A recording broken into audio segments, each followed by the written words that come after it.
Let's talk about the chain lube now.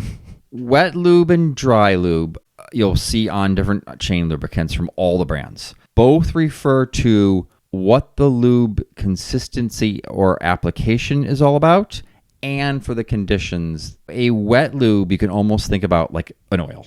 Water and oil don't mix, so it will not wash off very easily in the rain. If you are going to be riding in wet conditions, that's when you tend to use a wet lube. A dry lube, the lubricant that's intended to lube your chain, is dissolved in a carrier solution.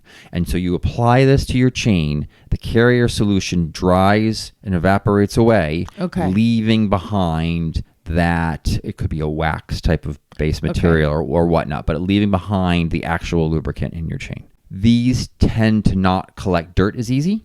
Wet lubes collect dirt much easier, which is why people don't really like using those in dry conditions. Because all that dust and so forth will cake on there. Ceramic? Well, ceramic it's a type of lube that some companies make that have different particles in them to either provide advanced lubrication or not wash away as easy or whatnot. I do like some ceramic lubes out there. And they come in both wet and dry flavors. Flavors. Sure. One of the biggest things I see is people over lubing their chain too much.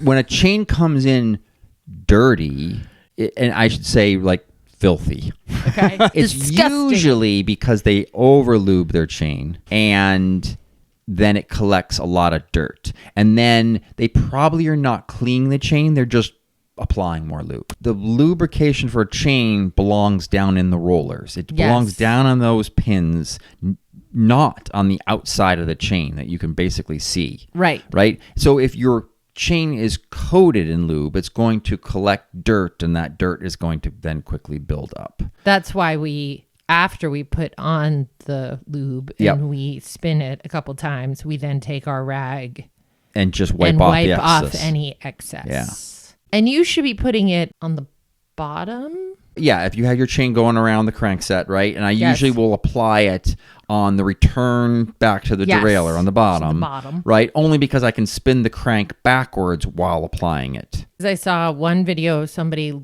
lubing their chain, and they were actually doing it as it ran through the cassette. So I don't like it doing it on the cassette. And that's because the cassette should not be lubed, and basically you are letting that lube drip down possibly into and on the cassette, which will then collect dirt on the cassette. Ta-da! Yeah. The cassette... I love when you go exactly to where I have led you. Does not need to be lubed.